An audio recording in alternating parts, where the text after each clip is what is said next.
This is my 1991 Honda Beat. It's fun, it's small, it's fast, but the body is kind of beat. But that's okay. With my 3D scanning and 3D printing, I'm going to design my own wide body kit for this car. Let's get it.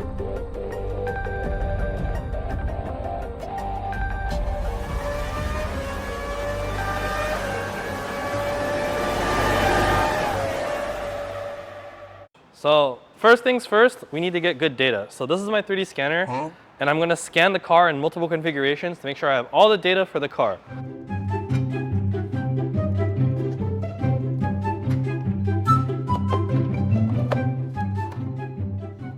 I want to scan the side skirt, and I want to scan what's under the side skirt. I can do the mounting points. So like for this, I'm going to scan under the car. So I can pick up this point right there. These are the mounting points. So I want to make sure I pick that up. Pick up the inside of the quarter panel because there's mounting points there. And then scan the quarter panel there. Get my light attachment, my tactical flashlight, and we're going to scan all this stuff. Scan all this. We'll scan all this. And then we'll finish and process it. While we were scanning concurrently, this is something that we were working for, which was the concept render of the car. So here we have a very clean video game model that we just kind of pulled off the internet. We did the concept render, and then we kind of wanted to render it out in color. Keep in mind though, doing this before scanning, we didn't know what the true width increase of the car would be. So that's one of those big things that I can point out to you. I'm gonna get a little technical in this video if you're kind of one of those nerds. But if you don't like this, you can feel free to skip it. But for now, this is our concept render. It's yellow. I don't think we're gonna make the car yellow. The vents are missing because the Boolean didn't work. But yeah, this is the render environment, and this is the car. So let's go ahead and import our scans into the Blender environment, which I already have preloaded right here. And this is the car. So I'm gonna kind of walk you through how we do this. Unfortunately, I don't actually do this step by step because we built this so long ago and this is a pretty recent recording. But I'm gonna just show you what we did and then you can kind of work backwards from there. So this is the full environment in one piece with all the scans. And we do a lot of layers, what we call them, like peeling an onion. We'll do a scan of the stock car, various bumpers removed. So I'm just gonna jump in. So let's go ahead and look at the front bumper. So I'm gonna go ahead and hide a good amount of these scans. And this red scan is actually our white car. And then the blue scan is a stock body car, which is my silver car that we also have. So go ahead and hide it. And if I hide the full car, you can kind of see what's going on here. So with this scan, I actually marked and mentioned where the front mounting holes are, right? So with that, I use it to make sure my front bumper here is lined up and fits correctly. Same thing with the side skirts here. So on the side skirts on this car, we actually don't have rocker panels. So like there's nothing to come off the car. So we actually build them off the body of the car directly, right? And to make sure it doesn't clip, we look at the inside like this, right? And make sure it doesn't clip too much. And that looks pretty much right. Mounting points here. Same thing with the rear over fender, right? We're not taking any part of the car off. So again, it's just gonna sit on top right here, just like that. Make sure nothing clips. Same thing. For the rear bumper, I have a layered scan of the trunk open. And you can see same thing right here, right? These 5 holes are lined up and matched, and then we model the rear bumper. We then go ahead and prep this for printing. So that means that we do certain modifiers. So if I go here in Blender and show, let's see, modifiers, right? We have subdivision, mirror, Boolean, as well as a thicken, which we've already applied.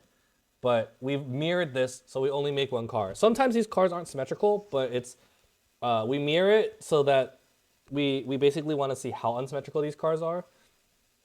But typically just mirroring it is fine. If the car is especially bad, then we'll actually go ahead and model the other half of the car. But other than that, that kind of gives you a really quick overview of how this is designed. And then one other very interesting thing we need to note is once we actually kind of figure out our widths, right? We know our stock wheel width, how much tire we want to run. In this case, we want to run a very specific tire size for a spec racing series, right? Then I can kind of figure out what my wheel fitment is, right? So this is a 17 by 9, right?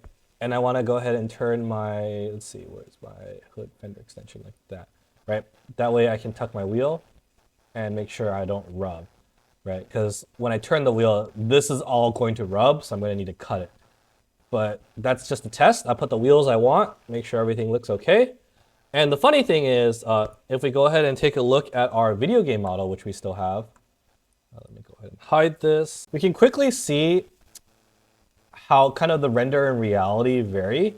You can very clearly see that between these two fenders, this is significantly wider.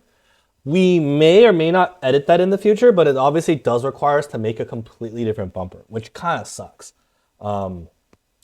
These are currently 205s. I do want to try to cram 245s for a rules reason.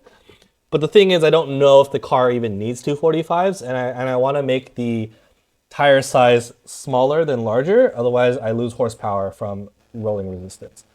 But yeah, it's very cool to see how the scan data and the video game render line up and differ, right? The biggest thing is obviously the video game model is just significantly wider. We may make this version wider in the future, but until I have a need to, this is kind of what it looks like. So we're gonna go ahead and export this. So what we do is Blender's scene units are kind of weird. I'm just too lazy to adjust it. We go here, we export, STL, right? And then I'm gonna do selection only, name it, do all that stuff. And then I'm gonna import it to Cura. Cura is gonna be how we do the 3D model slicing. So I'm gonna go ahead and slice the model in Cura. And in the bottom right corner here, we can see how long it takes to print. The Cura acceleration values aren't exactly accurate, so it's gonna be a little different. I think the front bumper takes about 7 kilos and about 6 days to print. And I don't always print it in one piece, but for the Beat, because it's a smaller bumper, I just wanna print it in one piece. So I go ahead and do that, and then we'll see what it looks like.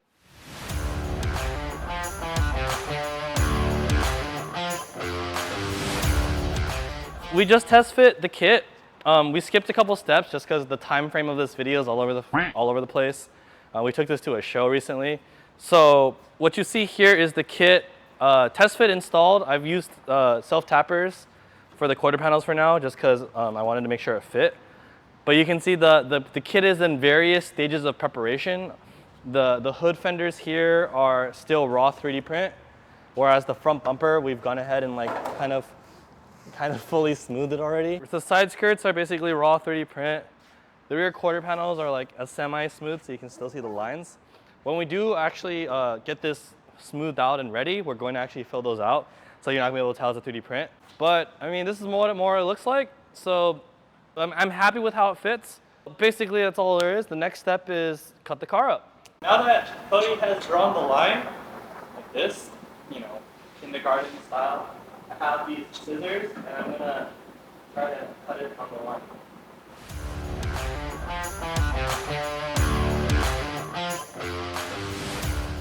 So on most cars, once we go to wide body them, what you'll find is the outer panel is going to be separated. You're always going to have some kind of seam weld or spot welds that hold the two panels together. So we're going to remove this outer shell, and then the metal underneath in the fender well is what we're going to work back up towards the top to then weld and close it off, so essentially creating our new fender well. It's always good to know what you're cutting into before you start cutting. A lot of cars like to have things under the fenders, ECUs, cables, especially when you're cutting on the gas stored side, there may be fuel lines. I've known multiple cars that have, you know, through the over fender process, drilled into ECUs, putting the over fenders on, cut cables. So just be mindful of what you're cutting into, make sure there's nothing under. So we knew that this was here and we just tried to avoid it. And this is, I believe, the cable to release the gas door. And that's why we use scissors. So now that we have everything exposed here, we have the outer cut of the fender removed. We're going to start cleaning up this area because this is the metal we're going to use to weld up to the outer fender. We're also going to cut a line so that we can take down the paint off of this fender so that we have two bare surfaces of metal, and we'll start doing some tack welds just to see what kind of shaping that we have. And after that, we're going to start slowly massaging the inside of this with both heat, hammer, maybe some patch panels to bring everything back up in here, and that's going to create our new fender line. So we're back over here on the car. Now that we have everything welded up, we're basically going to take and tape everything off, cover everything we don't want to get covered. Because we have all the exposed metal where we welded the entire fender well up, we grinded everything down. Now we want to seal it just to prevent further rust from happening until the car actually gets a full paint job on it. So Adam is shaking the can back here and getting the truck bed liner ready that we're just going to shoot over everything, get everything sealed up, and then we can move forward with putting the kit back onto the car. This next part, I'm going to be taking all the coilovers off the car. This thing is pretty rusted, so I'm going to spray everything down with WD-40. Let it soak a little bit before I fully take everything off. Luckily, these coilovers are quite easy to take off. One eternity later. That's all 4 coilovers out. I had to weld a nut onto this stripped bolt because the rust was just so bad. I have these BC coilovers that I bought for this car, and we're gonna go ahead and mount these onto the Beat and then start messing with ride height.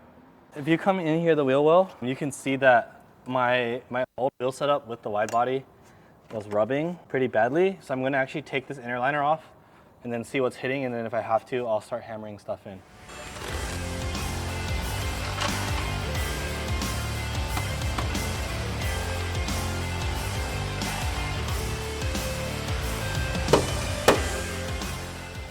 Now that I have this kind of hammered out, I'm going to massage this a little more, but I'm going to adjust the ride height on this car. So I'm going to drop this a little lower, and I'm going to adjust the wrenches and test fit once I'm done with everything else on the car.